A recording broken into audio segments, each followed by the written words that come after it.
Todos os programas, desde o início, podem ser acompanhados lá no www.centraldoinvestidor.com. Exato. Você consegue acompanhar todos os programas. A gente fala um produto a semana, a gente tem trabalhado o material para editar alguns materiais antigos aí a gente tem colocar, né? Tem um post lá e até a gente vai separar agora por temporada, né? Boa. Que a gente chama.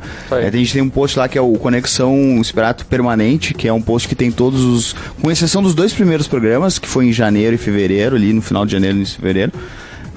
Todos os outros programas de 2017 estão lá nesse mesmo post, então até dá para fazer acompanhar bem uma retrospectiva aí do que foi dito no ano. Muito bom, muito bom. Iniciando então com o relatório Focus, relatório da semana que sai toda segunda-feira no site do Banco Central, que mostra um pouco as perspectivas aí da economia. Lembrando que o relatório Focus é como se fosse assim o que os principais instituições financeiras, players do mercado acreditam que vai ser o juro, o PIB para o ano que vem e para esse ano, né? A inflação fechando em torno de 2,83% no ano. Muito baixo, né? Muito baixo, apesar de... O que sobe realmente são os preços administrados pelo governo, né? Que são gasolina, gás, né? Mas a gente vê aí a média do mercado, né? Do IPCA caindo em torno de 2,83% ao ano. Ano que vem, espera-se uma inflação em torno de 4%. A expectativa é que suba ano que vem, né?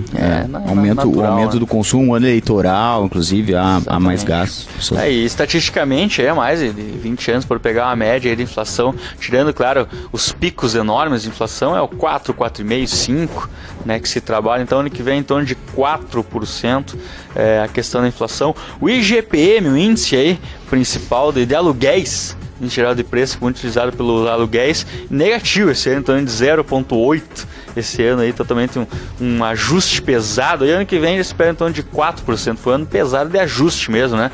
Não é à toa que foi um ano muito desafiador. Que é bom para quem aluga, é mais ruim quem investe em imóveis, né? Exatamente. Houve muitas peças aí, vamos dizer, para alugar, né? Em sobrando, né? Isso aí com certeza quem era dono tinha que renegociar o aluguel, às vezes para não perder, né? Isso aconteceu muito aí com maioria em todo o Brasil aí, né? Taxa de câmbio em torno de R$ 3,29, né?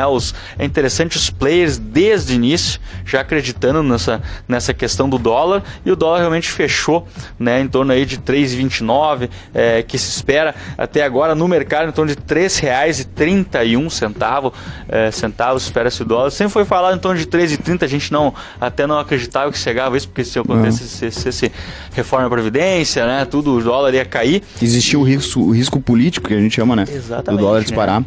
Mas no segundo semestre o dólar andou meio estável, assim, né? Ele não oscilou tanto. Exatamente. Né? Para quem já viu o dólar aí a 4, né? Um patamar aí, 3,80, esse patamar aí foi algo uma bela recuada do dólar no ano aí, né? Então, foi bom para o país. O euro em torno de R$ 3,92. Tudo isso pode ser acompanhado lá no centraldoinvestidor.com. E a taxa Selic, né, que já se previa e acabou ocorrendo, né, a Selic em torno de 7%, né, a Selic fechando esse ano, a maior queda aí da história aí, a gente viu isso aí em 2011, a gente viu um patamar de 7,25 ali, 7,50, né? Eu acredito que a Selic foi o principal assunto do ano. Né? Exatamente. Até estava dando uma acompanhada assim na retrospectiva, até pra gente falar aqui hoje. A gente falou bastante dela, desde 2016 a gente foi falando, no final de 2016, a gente foi falando da previsão de queda da Selic. A Selic estava bem alta naquela época, né? Então, isso se confirmou em 2017, a gente teve seguidas baixas pelo Banco Central da Selic, e a gente tinha no início do ano, não sei se tu te lembra, Felipe, o Ronaldo deve estar escutando a gente em algum lugar também, deve lembrar, foi ideia dele que a gente fez um quadro, lá no escritório, a gente fez um quadro de apostas para ver quem é que acertava a taxa Selic do final do ano. Verdade. Ninguém acertou, inclusive todas as nossas apostas lá eram acima do valor que a gente tem agora, que é de 7, né? 8,5, né? 9, né? Difícil você imaginar um juro cair praticamente na metade, né? Uma queda aí de 50%, um pouco mais de 50%. Uma brusca. então bem brusca, né? Um ano de eleição ano que vem também vai querer, acho que o político até também que a economia esteja bem aquecida, né? Então um pouco perigoso. Sim. Também. E a expectativa aí dos principais players, em torno de 7% ano que vem. Há uma expectativa do Banco Central cortar em 0,25 mais ainda para 6,25. Lembrando que a poupança, a caderneta poupança hoje, que é uma das principais aplicações do brasileiro, é 70% da Selic. Então vai pegar lá os 7% vezes 70% é aquilo que vai dar ao ano. Sim. Então praticamente aí rendendo 0,4 ao mês líquido aí, a questão da poupança. E aí existem aplicações da mesma segurança, né? O LCI, CDBs, fundos de renda fixa estão conseguindo pagar mais. Que isso aí a gente tem que cuidar da taxa de administração cada vez mais, que a gente vem falado aí, né? Então a taxa Selic demonstrando aí essa forte queda. E o PIB em torno aí de 0,96, espera-se que feche até 2017, 0,96, e para o ano que vem em torno de 2,64% a questão do PIB, um ano bem interessante, de 2 a 3 anos que a gente teve PIB negativo, né? Então até Sim. teve uma reportagem que saiu na Valor Econômico de hoje, né? Falando sobre a alta do PIB deve elevar a receita em 100 bi para 2018 para o governo, né? Para ter uma ideia, expansão de PIB 3% no ano que vem, conforme projeta o governo federal. Olha, 3%, né? Lembrando que o relatório Focus 2,96, né? Então o governo já está trabalhando com 3% aí para o ano que vem. Isso aí, querendo ou não, vai dar de 100 bi a 120 bi de arrecadação. No segundo bloco a gente pode até voltar um pouquinho esse assunto, que foi um assunto durante o ano a respeito de como que seria, como que a gente ia fechar o PIB esse ano, né? Exatamente. Visto do que a gente veio de 2 anos negativos. Mas a gente fala bastante de PIB, bastante de aumento do crescimento como uma coisa boa, assim, a gente precisa de crescimento e tal. A gente esquece de falar uma coisa que é fundamental para a economia, que é uma das causas do PIB crescer, que é o aumento da produtividade. Isso, sabe? A gente fala muito pouco da produtividade, então dentro do comércio, da indústria, da agricultura, a agricultura fala bastante em produtividade, né? Isso aí. Então a gente não vai ter aumento desse PIB se a gente não tem aumento da produtividade. Qual é que seria, de repente, o papel do governo nesse aumento da produtividade? É tirar as amarras, que a gente fala bastante do custo do Brasil, né? Fazer um pouquinho que a gente libere o empreendedor para aumentar essa produtividade, mas a gente volta nesse assunto depois aí. Vamos continuar com o relatório Focus. Show de bola, o relatório Focus estão demonstrando a questão da produção industrial também, né? A produção industrial que a gente fala um pouco aqui, novamente em crescente, em torno de 2,03%. Pessoal, só para ter uma ideia, quem ouve o nosso podcast desde março ali, né, a gente vinha com expectativa tudo negativa. Sim. Né? Desde o ano passado, os primeiros programas aí, talvez o programa mais otimista dos últimos 45 episódios, né? Porque a gente via realmente flechinhas vermelhas para baixo, né? Demonstrando queda aqui no relatório Focus. O ouvinte não vê isso aqui, o Felipe tá com o relatório Focus na mão, né? Exatamente. Então tem o vermelho e o azul, né? Para que sobe e que desce. O início era tudo vermelho. Aquilo ali. Vermelho para baixo, em produção industrial para baixo, né? A gente sentia principalmente na Serra Gaúcha, né? Quem nos ouve aí sentiu muito. Sim. E lá até um PIB negativo em torno de 15%. Incrível, né? Negativo, né? Aí é muita coisa. Isso aí é desemprego forte, né? Na área que salvou muito foi a parte turística, né? Que é a parte muito forte, mas a questão da indústria, né? Houve um recuo muito forte aí. E é muito bom ver hoje o setor, principalmente de autopeças, setor de automotivo, novamente aquecido. Os melhores talvez setores da Bolsa, o Eliseu até já conversou isso há 2 programas atrás, né, sobre empresas aí de peças, autopeças, novamente começando aí esse cenário, né? A gente olha principalmente quem é analista da Bolsa, né? Tu olha realmente empresas grandes, vamos dizer assim, a Gerdau, grandes empresas, aí existem pequenas empresas ali, o Eliseu comentava do índice do papelão, né? Das empresas que começam a produzir caixas, né? Para a própria indústria, né? Então tu vê assim um cenário assim, novamente essas pequenas indústrias aí, indústrias da cadeia inicial da cadeia começando a gerar resultados. Isso aí depois vem, com todo boom gera emprego, depois vem o setor de serviço também para atender toda essa demanda que vai começar a gerar novamente serviço. Então tudo isso aí é um ciclo virtuoso, né? E nós vamos conversar isso ao longo do programa, então esse primeiro bloco aí mais para bater um papo sobre o relatório Fox, expectativa para o ano que vem. E aí, segundo bloco, aí a gente volta aí com a retrospectiva e falar um pouco mais sobre esses números aí, da alta do PIB para o ano que vem, estatais, leilões de energia elétrica, tudo isso aí no próximo bloco. Até mais.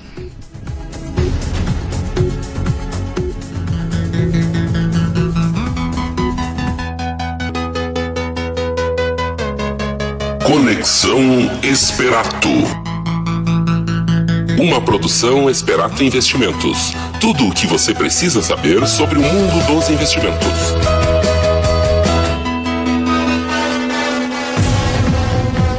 De volta aqui no segundo bloco, Conexão Esperato. Primeiro bloco falamos aí sobre indicadores econômicos do Banco Central, relatório Focus, onde todo mundo tem acesso lá toda segunda-feira. Vamos começar a criar esse hábito de olhar para o futuro, de abrir lá o relatório Focus, coloca no seu favoritos e vão lá no do Banco Central, você pode acompanhar os dados da expectativa do juro, planejar como é que são os investimentos que a gente pode buscar um juro melhor, né, para quem quer investir, né, na sua empresa, saber como é que é a expectativa do PIB, né, um PIB forte, quer dizer o que? Novos negócios pintando na frente, novas oportunidades, um PIB um pouco em queda, a gente tem que pensar em ser um pouco mais conservador, trabalhar com ideias aí, nossos projetos têm que ser mais eficientes, muito bem calculados, né? Então em um período de PIB em alta a gente não precisa, a gente com certeza tem que ser o bem ideal planejado, seria né? Manter esse planejamento, né? Porque tá existe louco. geralmente essa euforia que a gente tem quando há o aumento, e a gente já vem falando disso em alguns programas, né? Que em 2018 o negócio vai bombar, que vai aumentar o PIB, vai ter crédito mais barato. A gente baixou bastante o juro em 2017, mas é bom lembrar, e a gente já falou também isso aqui, estamos trazendo a retrospectiva agora, é que esse custo mais baixo do dinheiro ainda não chegou para o consumidor final. Ou seja, o dinheiro ainda está caro, pegar empréstimo no banco para fazer compra assim ainda é inviável. E isso aí vai chegar, a gente prevê, a gente acredita que em 2018 vão abrir as torneiras do crédito, né? O que acontece é aquela euforia, né? Vamos gastar, inclusive nos administradores de empresa, vem um capital de giro mais fluente, um fluxo maior no caixa da empresa, e acabam gastando, acabam fazendo cálculos às vezes fora do normal, né? Então acabam gastando mais e a empresa vai acabar com problemas lá no final do ano, no início do próximo ano. Exatamente. Mas é bom que essa austeridade que faz com que a gente calcule melhor e planeje melhor, ela continue também nos anos de bonança para ter uma vida longa, a empresa ter uma vida longa. Com certeza. Né? A ideia do orçamento, né? do fluxo de caixa, né? Fazer uma ideia, sempre muito de administração, né? De você já prever, né? O seu orçamento aí no final do ano, né? O Brasil com toda essa questão da inflação aí um pouco, não é muito fácil também, a gente pega a gasolina no início do ano, né? No patamar de 4, agora 4,45, né? Então isso aí, querendo ou não, são custos que acontecem no dia. Então, mas é fundamental esse planejamento aí, né?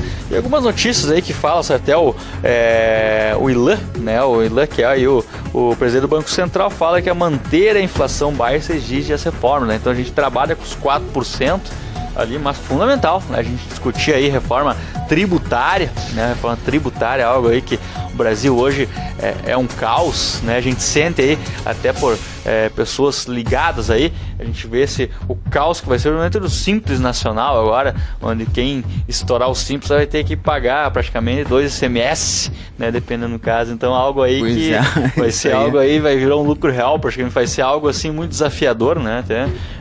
Até dá para nos próximos programas a gente trazer, tem gente aí que tá especialista nisso aí, né? Dá pra gente trazer e falar sobre isso aí, acho que é importante. Discutir isso aí, que é um desafio aí para principais empresas, né? Então, e é fundamental, né? A gente fala essa questão da reforma tributária, algo aí caótico a gente nessa questão tributária, a gente sabe disso, ICMS, né? Até tem na CMS aí tem os famosos fugiu o nome agora, cada um tem um código de CMS, né? Então, para ter uma ideia, tem um livro NCM, né? Um livro de NCM onde ninguém se entende praticamente, né? Então, é um grande Às vezes desafio. o mesmo produto tem 2 NCMs, o que é uma loucura. Exatamente. Né? Dependendo do uso que vai. Isso a gente teve uma audiência pública esses tempos na cidade. Até um empresário, o Mauro, alertou para isso aí. A gente tem 2 produtos, um produto, né? Sei lá, um prego. Se o prego for usado para determinada coisa, ele tem o NCM. Então, na hora de tu comprar, tu tem que determinar para quem tu vai usar o produto. Que é uma confusão danada, né? Até ele citou o exemplo no dia lá, que é um frango, né? Um frango acima de 2 quilos, ele é considerado não sei, outro NCM. Produto. Então, se o frango durante a viagem, ele cresceu, peso, né? perder peso. Ele muda o NCM, muda, porque tu tá praticamente, tu tá ali, virou um sonegador, né, Silva Beto? Um sonegador, porque o frango emagreceu. Então, são pequenos detalhes aí, né, que a gente tem reforma tributária, reforma da Previdência, né, é importante citar. Eu sempre indico ao pessoal ler realmente a reforma, né, a gente vem muito hoje do que um grupo fala, do que o outro grupo fala, né, as pessoas sabem muito pouco. Porque vai tirar tal, né, a gente tem que começar a ler. Tirar direitos. Né, isso aí é uma coisa que, uma dica talvez para iniciar ano que vem, vamos ler mais, né, vamos não ver só apenas que aqueles sites de notícia ou aquele grupo diz, né, mas sim de cada vez mais olhar assim realmente o texto, olhar a reforma, realmente entrar lá, né, aprender, por exemplo, lá na desprender Câmara. Um pouco da ideologia, né? Isso aí, vamos exatamente ver, ter aquele hábito de entrar na Câmara de Vereadores, a ordem do dia, né, ver o que vai ser discutido, né, então, e ler reforma, né, que realmente a reforma mexe com muitos privilégios, né, mexe aí com gente muito grande, aí com salários aí muito altos, né, então hoje realmente foi tirado o pessoal do rural, né, foi tirado alguns, mas é importante a gente ler, né, não seja, acho que essa é a dica principal do Conexões para 2018, a gente não ficar só no achismo, né, vamos lá, vamos ler, né, busca ali o projeto Lei discute, né, juntos os amigos vão discutir aí que o Brasil está precisando disso, né, então fundamental aí, né, essa questão aí das reformas para o ano que vem, que aí só voltar, antes de tu avançar, não sei se vai falar do juro agora, eu queria falar um pouquinho tu falou da reforma tributária, que seria importante a gente avançar nesse tema, né? Eu falava até no primeiro bloco que a gente se discute muito no plano macroeconômico, digamos assim, o que a gente espera do governo, que é um aumento do PIB. A gente quer crescer, o governo quer aumentar o PIB.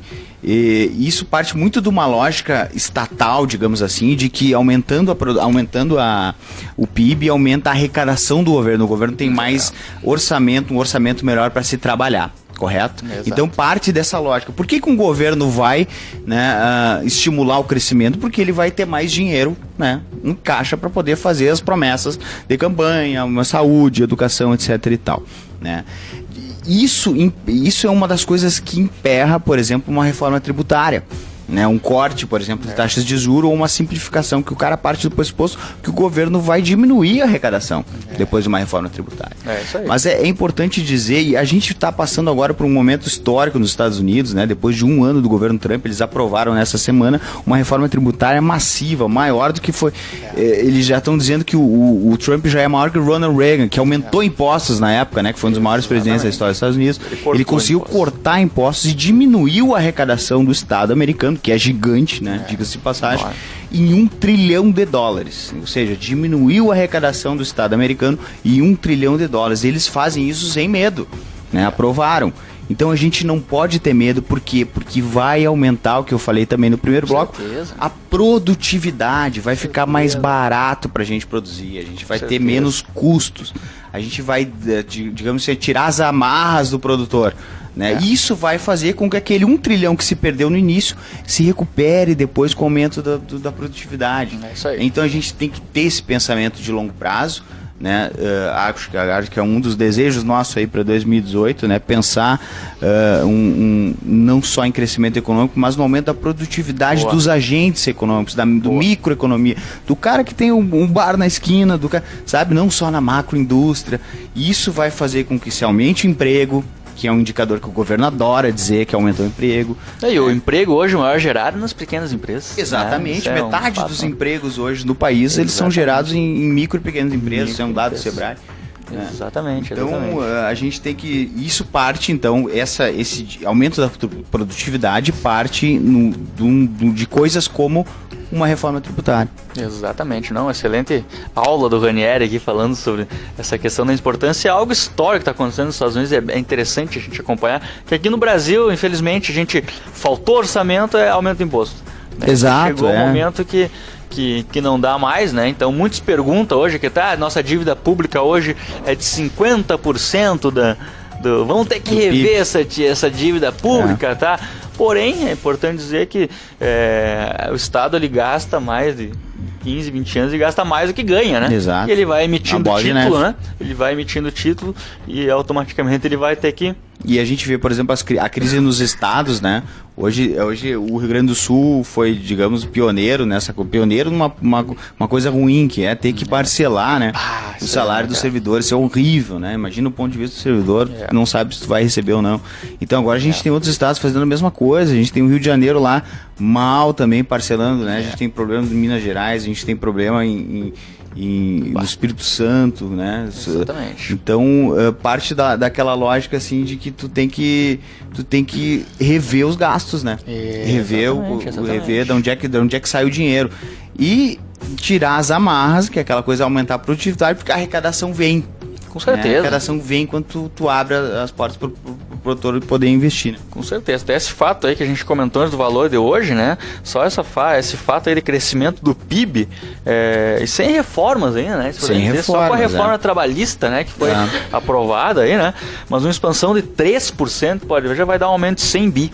120 bi, né, nesse patamar para o ano que vem aí, né? Então, para alguns analistas, a receita adicional seria suficiente para cobrir possível perda da arrecadação do governo com alguns projetos que ainda não foram votados, né? Reoneração da folha de pagamentos e a tributação dos fundos exclusivos, né? Então, é algo bem interessante aí que se vem discutindo. Vai ficar para o ano que vem, tomara que o Brasil aí se acorde e busque cada vez mais esse crescimento. E outro dado interessante também, sem estatais, leilões de energia elétrica atraem investimentos de 40 bilhões, né? Um ano aí que também muito forte aí do setor. Durante anos, né, a gente ficou, o Estado era o principal desenvolvedor, no caso de projetos. O principal agente, né? Exatamente, né? E com isso aí, agora a gente vê novamente o aeroporto de Porto Alegre, né? Um grupo aí, alemão, Fraport, né? Alemão, né? O grupo, se não me engano. Assumindo principalmente o aeroporto de Porto Alegre, né? Buscando cada vez mais a privatização, principalmente do setor da energia também, que antes era algo totalmente estatal, né? Da Eletrobras. Isso aí realmente depois deu um boom forte aí de queda aí, nesse princípio, né? Então, importante falar sobre isso. Eu queria chamar a atenção aqui, Felipe, fazer uma pergunta, na verdade. Eu estava olhando aqui os programas antigos, né? Eu peguei o primeiro programa de 2017 e a gente fez a seguinte tema, que foi aonde investir em 2017. Eu queria saber se a gente falou bem nesse programa, que foi, acredito que foi os fundos multimercados, que mais que se conduziu nesse. Eu acho que fomos felizes aí, né? Na colocação, né? A gente vinha aí nós, na verdade, a gente apostava numa melhora, né? da economia, assim, apesar de ainda não chegar no final, algo final, mas a gente vê assim que existia todo um trânsito, principalmente em Brasília, para dar uma melhorada no caos. Só um parênteses aqui, eu tô assim, no primeiro programa a gente falou sobre isso, tá? Em janeiro, onde investir em 2017, final de janeiro, início de fevereiro a gente falou, o segundo programa foi o seguinte, queda dos juros, aonde investir, ou seja, o juro estava lá em 14 ainda por cento, né? E a gente ainda já estava dizendo, vai cair, o que a gente faz com o dinheiro, né? Tá todo mundo na renda fixa, e agora? Vamos sair da renda fixa, fica na renda fixa, o que faz? O que a gente fez esse ano? Deu certo ou não deu? E de hoje, por exemplo, hoje tá mais difícil, né? Muita gente vem buscar nós aí agora, né? No sentido, antes a gente tem que começar a ter essa ideia de se planejar antes, né? Sim. Existia a possibilidade antes de título ali em maio, né? Que muitos foram alocados no sentido de títulos pré-fixados. Certo. Fixar a taxa 14%, eu falava que tem 14%, né, para 3 anos. Imagina agora com hoje tá certo, vai ganhar tá 200% CDI, 200% CDI. Você vai pegar um empréstimo no banco, talvez vai trabalhar com uma ideia, claro, não baixou, mas assim, tem empréstimo que a gente vê com o pessoal aí, que é 1 ponto alguma coisa, 1,6, dependendo até com o juro você paga, né, da rentabilidade você está pagando aquilo Sim. ali, não vale nem a pena você sacar mais aquilo ali, né, então, 1% ao mês, 200% CDI hoje, né, no sentido, existia a possibilidade de ter um título muito bom na época, o IPCA mais 7,5, Sim. que é o que é o 7,5, hoje o juro está 7, você vai ganhar mais que o juro normal, mais a inflação, né? Isso era um título muito interessante, assim. Tu tem o IPCA mais 7. Mais 7,5. Então já pega esse juro acima do IPCA, mais ou menos o que está o juro normal hoje, o CDI, né? Então tu ganha inflação acima do CDI, mais ou menos isso, uns 3%. Exatamente. Era um bom título. Dava pra...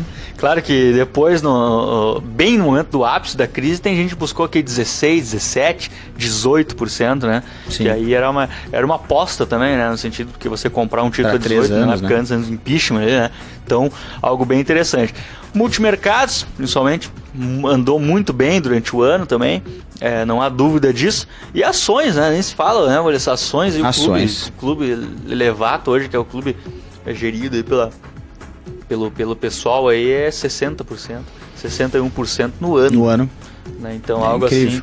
Assim. Ações, né? E aí vem toda aquela ideia, depois a gente vai ter um papo no terceiro bloco um pouco sobre o Bitcoin, né? Sim. Que hoje tem gente... hipotecando casa, né? Não tá em Bitcoin, né? Notícias dos Estados Unidos. Então, se empolgam às vezes com um retorno desse, né? E vou botar todo o meu dinheiro nisso. Não, na verdade não pode, porque existe uma certa volatilidade, né? Ano que vem vai ter outros fatores de economia e de política, né? Então, por uma carteira de investimentos, a gente tem que diversificar, né? Então, a gente vai trabalhar com grande parte conservadora e 10, 15% a gente vai buscar tentar esses retornos no interessantes, né? De risco aí. Mas foi um ano aí, acredito aí que foi muito bom. E logo aí, acho que no próximo programa nós vamos discutir onde investir em 2018, né? É um desafio cada vez mais. Eu acredito até, Felipe, que esse programa o primeiro programa de 2018, ele vai ser mais difícil de se fazer do que esse programa de 2017. 2017 a gente tinha mais ou menos um caminho que era meio previsto, assim, né, que a gente ia seguir, que era a queda do juro, e a partir daí a gente decide. Agora a gente não sabe, né? Um ano eleitoral, um ano bem nebuloso, a gente tem muitas dúvidas. Em 2014, quando a gente ali fez o Onde Investir, ali em 2015, 2016 principalmente, ali era renda fixa, né? Renda fixa, sim. Então era algo assim que a gente, fácil, para nós, não precisava nem analisar. Agora, mesmo pro assessor financeiro, né? Para analista, né, um juro de 7, né? A gente tem que dizer para vai ter que correr um pouco mais de risco. É importante a gente dizer também, Felipe, que essa imprevisibilidade do ano não é necessariamente uma coisa ruim. Não, né? É verdade. A gente, quando tem um ano previsível, por exemplo, renda fixa, quer dizer que a economia tá ruim, entendeu? Não tem, as empresas não vale a pena investir em empresa. Isso é horrível. Ou seja, a gente tem um ano que vai haver crescimento, um ano que a economia, digamos, entre aspas, assim, vai bombar. Então a gente não sabe para que lado que ela vai bombar, mas que vai. Exatamente. Entendeu? Então a gente tem essa imprevisibilidade, mas não necessariamente uma coisa ruim. É um trabalho mais difícil para assessor. Não tenha dúvida. E é mais interessante também que a gente tira um pouco a acomodação do investidor, né? Isso, exatamente. 1 milhão de reais da zona de conforto. Na poupança LCI e CDB, né? Com certeza uma zona de conforto interessante, vai te ganhando 1 milhão, tu tirava 150 mil por ano. Sim, hoje o sujeito com 1 milhão não precisa trabalhar, ganha 10 mil por mês tranquilo, que isso? Então é algo, e agora não, ele pode montar uma carteira diversificada, né? Durante todos os programas a gente falou aqui sobre fundo imobiliário, exato. Bota ali 10% na carteira, COI, Certificado de Operações Estruturadas, produto muito interessante. Esse é uma retrospectiva que a gente vai fazer ainda, uma retrospectiva do COI, que a gente começou a falar disso no programa que eu estava vendo aqui, que é 2016, já dezembro de 2016, falando do COI, e eu quero ver se a gente teve como é que foram os resultados desse produto, mas segue a linha de raciocínio aí. E fundo de investimento, multimercado, debêntures incentivados, existe um programa só disso que a gente falou, debêntures incentivados, títulos públicos, então dá pra gente montar uma carteira de 1 milhão diversificada em 10 produtos com rendimento muito interessante, menos risco também, diversificado, né? Então isso é bem interessante aí pra gente trabalhar. Tá bom, pessoal? Terceiro bloco, estamos de volta aí, muita gente falando, fale sobre Bitcoin, por favor, aí, o que tá ocorrendo, o pessoal não para de falar sobre isso daí. A gente tem um blog, né? O pessoal que tá falando do Bitcoin, já aproveita e já acessa centraldoinvestidor/cripto. Isso aí, tá lá. Terceiro bloco, estamos de volta aí.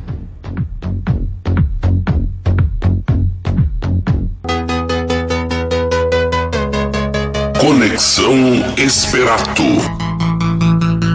Uma produção Esperato Investimentos. Tudo o que você precisa saber sobre o mundo dos investimentos. Estamos de volta aqui no terceiro bloco Conexão Esperato, uma retrospectiva 2017, esperando como é que vai ser o 2018. Né? A gente tá comentando um pouco sobre o COI aqui, né? Que foi também um produto muito interessante desse ano, algo aí que nos Estados Unidos é forte, aqui no Brasil também tá começando aí, principalmente com a XP Investimentos conosco. O legal de falar do COI, Felipe, é o seguinte, que a gente tem aqueles 6 meses, né, que a gente tem que esperar para ver se o cupom fechou ou não fechou. Exatamente. E como a gente falou bastante no certificado de operações estruturadas no final de 2016, dezembro, os 2 programas de dezembro a gente falou sobre isso. Isso aí. E é um dos produtos de onde investir em 2017, também, né? Exatamente. Então a pergunta que eu te faço sobre o COI é justamente essa. Como é que foram os cupons, né? Como é que foram os produtos que a gente falava lá no final de 2016, eles foram bem esse ano? Foram bem até, fomos meio felizes, principalmente no COI de tecnologia, ações, Apple, Facebook e Google, onde a regra era as 3 ações estiverem acima, né, na leitura do preço inicial do fundo. Isso aconteceu em 6 meses e gerou ali no patamar aí de... Até vamos explicar, acho que pro ouvinte novo, né, o que é esse COI autocálogo que a gente chama, assim, no dia de fechamento do produto, a gente pega 3 ativos, no caso...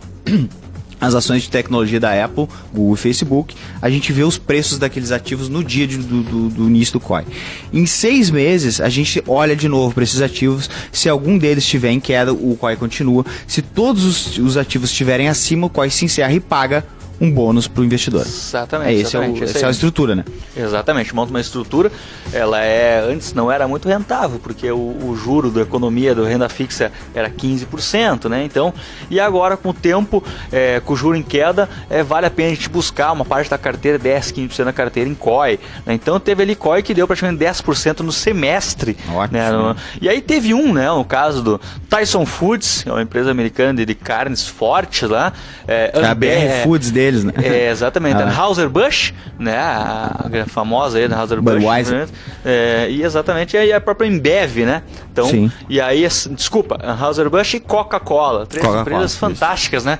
Que na área de alimentação. E aí houve realmente uma das empresas ficar abaixo na primeira leitura de 6 meses, foi para a segunda leitura, as 3 empresas acima, o investidor ganhou 2 cupons, que equivalia a 20% no ano. Então muito esse foi o ano, teve bastante gente, principalmente tinha alocado isso aí acima do CDI é o quê? Pô, olha, isso daí deu praticamente um CDI de 7, vamos dizer, a média de 10 deu 300. Deu, vamos dizer, na média aí, né, que o juro foi caindo com o tempo, né? Mas uns 200% de CDI deu. 200% de CDI, impressionante. Mais ou menos, muito bom, né? E agora estão abrindo novos, por exemplo, Disney, né? Disney, que até é interessante, são dono de ESPN, né? Vê que interessante, não dá. A Disney teve até uma empresa que eles compraram, qual foi a empresa agora? Me fugiu, a Fox, né? E teve um negócio da Fox, grande parte do Murdoch lá, vendeu pra Disney. E aí tem uns COIs bem interessantes, Heineken, Diageo, que é a Johnny Walker, então tem COIs bem interessantes aí que estão abrindo, e outros COIs também que foram colocados na época, que era de S&P 500, que é nada mais como se fosse o índice americano, né? Que hoje o Trump lá tá muito forte. Tá no topo histórico, né? E aí, como o juro era alto, a gente conseguia, para 5 anos, ele garantia 30% mais a alta das pequenas. Esse cara hoje, aí, com certeza, ele tá tirando aí no ano mais também uns 25%, alguma coisa nesse patamar. Incrível, isso é quase do 300% do CDI. Isso pra gente tá falando aqui de uma aplicação de renda fixa, né? Que pra gente renda fixa. Aplicação de renda fixa, tu ganhar 200% do CDI é incrível, né? Ela bate qualquer outra. Exatamente. O nosso sonho com o tempo de criar um COI, criar uma demanda, a gente descobrir esse produto, Sim. né? Mostrar para as pessoas, uma os estrutura. ouvintes, depois criar uma estrutura, por exemplo, de soja, milho, café, boi gordo, né? Para quem quer buscar um ganho, vamos dizer assim, com capital protegido. Capital protegido. Felipe, eu estou acreditando aí que o soja ele pode buscar aí no ano um patamar acima aí de 10, 15%. Ele monta uma estrutura, mas eu não quero correr risco. Né? Ele diz, eu quero botar lá, mas eu não quero perder, né? Existe essa possibilidade. Então o COI ele monta uma estrutura junto com o banco lá, estruturado, onde ele garante, né, no final do prazo lá, o capital protegido. Botou 20 mil, recebe os 20 mil de volta. A única perda que você teria ali realmente o só tempo, né, o tempo ali, o juro, né, que você teria. E aí fomos felizes no COI. Fica cada vez mais desafiador, né, porque a própria bolsa hoje americana ela vem subindo forte, né? Sim, no sentido aí, então é uma coisa aí, mas o COI foi uma aplicação muito interessante aí do ano aí, nesse sentido, né? A gente pode até, além do COI, a gente teve fundos multimercados, né? A gente já falou agora da renda fixa, aquela do 7% mais a Selic. Exatamente. Né? Isso é bom estar conosco, né? A gente sempre convida o pessoal a acompanhar o programa, também toda quinta-feira, cada 15 dias na quinta-feira, o podcast, porque a gente vai tentar sempre falar um pouco, não uma futurologia, mas tentar ver algo aí, cenários, né, que a gente possa buscar para o ano que vem, né? Então, Felipe, me diz uma coisa, o que fazer agora o pessoal que está recebendo o 13º aí? Pô, que coisa, né? Digamos, aquele pessoal que tem aquela gestão pessoal, de finanças pessoais organizada, tá sobrando dinheiro do 13º, ele vai guardar, o que ele vai fazer agora, vai colocar esse dinheiro aonde? Até a gente tem a notícia do governo do estado, né, que tá parcelando aí, conseguiu fazer passou na Assembleia, né, o fato do funcionalismo poder retirar o dinheiro como empréstimo do Banrisul e as parcelas vão ser pagas pelo governo, né, uma situação lamentável aí na nossa economia, mas tem aqui muitas pessoas têm essas finanças pessoais organizadas, estão recebendo esse 13º, estão pensando em guardar, investir aonde? Exatamente. Bitcoin, Felipe? Longe, né? Fique longe do Bitcoin. Fica longe, né? É um período aí que a gente tem um pouco mais de caixa, né? O trabalhador, né? Como um período aí que ele vai aquecer a economia, né? Muitas empresas hoje dizem, se o dinheiro do 13º invista, vamos aquecer a economia, tudo isso daí, né? Mas é um momento aí também de realmente, a gente vinha falando durante o ano que muita gente aí tá na parte aí do cartão de crédito, principalmente entre 10 pessoas aí, né? Então, o cartão de crédito estourado, aquela renegociar essa dívida, né? Pelo amor de Deus. Cheque especial hoje aí num patamar de 15% ao ano, que juro composto, desculpa, ao mês, né? Desculpa, aí, 300 no ano. Fui até bonzinho agora, né? 15% ao mês, isso aí querendo ou não, em juro composto, gente, R$1.000 se transforma em 4 mil no final do ano. Então tem muita gente, isso aí, a gente que acompanha o setor financeiro, a gente sabe que tem muita gente aí no cheque especial, deixando ali, né, na conta do banco ficar negativa, que ali gera um IOF, gera um custo, né? Então, primeiro aí, acredito que é pagar as dívidas no sentido aí, né, que onde se deve aí no cartão de crédito, nunca pagar o mínimo do cartão de crédito, evitar ao máximo, né? Se está tendo um empréstimo muito alto aí, de juro alto, renegociar, trocar, né? Trocar né? O empréstimo hoje mais barato. Tem a possibilidade hoje da portabilidade de créditos, uma coisa aí que a lei 2014, se não me engano, fez a ideia da portabilidade de crédito. É um instrumento bom de finanças pessoais, a portabilidade. Exatamente, diminui o seu se organizar. Do financiamento, então, e aí, automaticamente, muitos utilizam aí para dar lance, às vezes, em consórcio, alguma coisa também, para levar uma carta, outros objetivos também de investir, acho que é a melhor parte aí de buscar realmente uma reserva financeira, né, que algo a mais ali que possa te ajudar em emergências, né, que possa aí juntar um dinheiro a mais, a gente poder buscar o ano desde 2018 pode ser um ano de juro menor aí, mas vai ser um ganho acima da inflação, investimentos aí que vão te render, fundos de renda fixa que vão dar um retorno interessante, né? Então, muita gente aí vem, o 13º, acho que é o momento aí da gente primeiro pagar as dívidas. O que sobrar, a gente vai buscar investimentos aí no sentido aí, dar uma entrada, quem sabe, no imóvel, pensar tudo isso aí em estratégias aí pra gente poder... É porque não adianta ter de uma ponta uma rentabilidade boa, pegar um bom investimento, na outra ponta tem um débito que tá te puxando para baixo esse rendimento. Lá no final delas por ela. Usa o 13º também para lá investir na Esperata Educação, no centraldoinvestidor.com, nos cursos online, lá aprenda a investir o seu dinheiro. É um curso aí que vai te mostrar aí como é que é uma carteira de investimento, juros simples, juros compostos, né? Então, é bem interessante falar sobre renda fixa, fala sobre previdência privada, título de tesouro direto, títulos públicos, tudo isso lá também, né? Outro investimento também, pessoal descobrindo quem para pequeno valor é o tesouro direto, né? Títulos públicos, tesouro direto aí. Investimentos onde você empresta para o governo federal. E quem tem dúvida a respeito de como é que funciona o tesouro direto, pode baixar o material lá no centraldoinvestidor.com, centraldoinvestidor.com/ebooks. Lá a gente tem um e-book só sobre títulos públicos, né? Como lidar no tesouro direto. Exatamente. E outra questão do ano, né, Arne, de se falar, né, essa questão do Bitcoin. Não dá para fugir disso aí, né? A gente já está recebendo mensagem que falem do Bitcoin, falem do Bitcoin. Que loucura, cara. Que loucura. Que ano muito maluco para as moedas digitais. Um ano que acredito que vai mudar toda toda a loja. Histórico, né? Até tem no Netflix, tem um documentário muito interessante, Banco versus Bitcoin, lá que mostra, né, a história, como é que foi essa criação, Satoshi Nakamoto, né? Satoshi Nakamoto, personagem fictício, né? Um pseudônimo. Ninguém sabe quem é, né? E veio para mudar, né? Acho que vai cada vez mais vai fazer parte da nossa vida a questão das moedas digitais, o sistema blockchain. A gente é bom dizer pro ouvinte que quer entender, a gente precisa primeiro entender o que é. A pessoa, por exemplo, que tem um perfil um suitability lá de conservador e enlouquecido querendo comprar Bitcoin, eu acho que pense duas vezes, né? Tem que entender o que é o Bitcoin primeiro. A pessoa que já tem uma abertura mais para risco pode pensar sim em ter uma parcela do seu... Aquele valor que ele aceita, né? Um risco maior, né? Que ele não... Ele vai aguentar altas flutuações de preço. Exatamente. E para aquelas pessoas que querem, que tem aquela curiosidade, o desejo de conhecimento, saber o que é o Bitcoin, a gente está trazendo aí para o Central do Investidor, através do Lucas, um blog específico para tirar essas dúvidas. O que é a moeda digital, como que ela funciona, né? Não do ponto de vista muito de investimento, mas do ponto de vista de aprendizado, saber o que é o ativo, né? Então a gente tem um blog lá, se o pessoal quiser entrar no centraldoinvestidor.com/blog, procurar, é o blog Cripto, escrito pelo Lucas. Isso aí, então, isso é muita gente vendo agora essa forma. A gente tem que analisar que esse ativo subiu mais de 1000% no ano, né? Então a gente sempre tem que ter a visão, não entrar somente na euforia, né? Saber que realmente a gente está entrando num período de 1000% no ano, é o futuro, né? Acho que todo mundo fala, o Bitcoin eu vou comprar porque é o futuro, né? Isso é muito pouco, né? Porque é pouco, exato. Pode ser o futuro, mas não pode estar caro o preço, e aí? Exatamente. Né? E como qualquer ativo na história, a gente teve aí crise das tulipas na Holanda, né?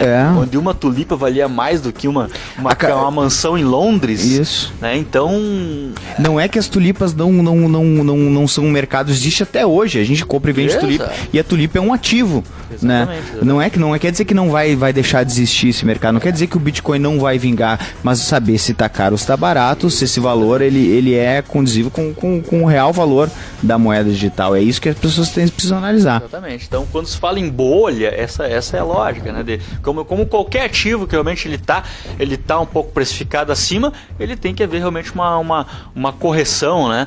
No sentido aí. Então, é o futuro sistema muito bom, acho que vai mudar, a nossa vida não vai ser a mesma depois das moedas digitais. Não. Né? Não vai mudar tudo, né? Digo assim, a maneira como a gente enxerga o dinheiro, a descentralização, né, de não ficar dependendo isso é o que dá pano para manga para um programa inteiro, inclusive. A gente pode vir a falar sobre isso aí, que é a estruturação. Eu acredito, a minha crença pessoal a respeito do futuro do sistema de pagamentos aí é que as moedas digitais elas vêm para para revolucionar o sistema financeiro mundial. Quando tu para de ter um banco central emitindo determinado moeda, hoje a moeda reserva no mundo é o dólar, né? A gente tem o Fed forte, por exemplo, a gente tem um dos criadores do Fed, é o JP Morgan, que está lá nos Estados Unidos falando mal do Bitcoin. Claro que ele vai falar mal do Bitcoin, ele é um cara que criou o dólar, entendeu? Que foi lá e imprimiu o dólar. Então, quando houver essa transição e quando o Bitcoin virar uma moeda, e se isso acontecer, acho que é difícil evitar o colapso do sistema financeiro mundial e colapso de muitos bancos. Eu fico imaginando assim, para nós, assim, eu tenho 30 anos de idade, né, e já não tenho uma certa dificuldade, mas assim, às vezes se pensar como é que a moeda que fica guardada no seu HD. Exato, né, isso que a gente tem que entender, como é que fica, né? para o mais antigo, né? Essa questão é bem interessante, essa questão, né? Porque o Bitcoin ele fica, né, guardado realmente no HD da pessoa. E se a gente né? pegar o mais antigo ainda, Felipe, talvez o nosso tataravô pegava um pedaço de papel e dizia: isso aqui não me vale nada, eu quero ouro, né? Então exatamente. A gente tem essa moeda fiduciária também, né? Ela é um valor que está escrito ali que tu tem que acreditar. Exatamente. Então essa questão monetária dá um pano para manga para um programa inteiro. Mas o pessoal que tem dúvida sobre Bitcoin, repito, eu falei o endereço errado, vou falar agora o endereço correto. É centraldoinvestidor.com/blog/cripto. Vai lá que tá iniciando um blog muito legal lá, Lucas. Show de bola, então Conexão Esperato alto nível, hoje retrospectiva 2017, já dando pitacos como é que vai ser de 2018. Aproveitem aí, estamos dia 11 de janeiro, estaremos de volta. Aproveite esse período aí para aproveitar com suas famílias. Invista também o tempo em educação financeira. Visita lá o centraldoinvestidor.com. Muito material. Estamos botando artigo a cada dia, a cada semana, artigos de blog agrícolas, né? A novidade de 2017. Novidade interessante, né? A gente não falou do blog agrícolas, né? Essa é a retrospectiva. A gente tem um blog agrícolas falando sobre o mercado de futuros, né? O pessoal entra lá, centraldoinvestidor.com/blog/agrícolas, tem muita coisa lá que o Felipe tá botando lá. Então aproveita aí, aproveita também para investir na educação financeira, cursos, aprenda a investir o seu dinheiro, aprenda a investir na bolsa, mercado futuro de commodities, tudo lá disponível para você. Daqui 15 dias, daqui 3 semanas, né, estamos de volta, dia 11 de janeiro, com mais um Conexão Esperato, indo para o terceiro ano Conexão Esperato. Que tal, muito hein? Legal. Um grande abraço a todos, um grande abraço ao Eliseu, lá que está nos ouvindo em Miami, lá o Ronaldo também, toda a equipe, João, que está nos ouvindo aí. Um abraço a todos, Feliz Natal e Feliz Ano Novo.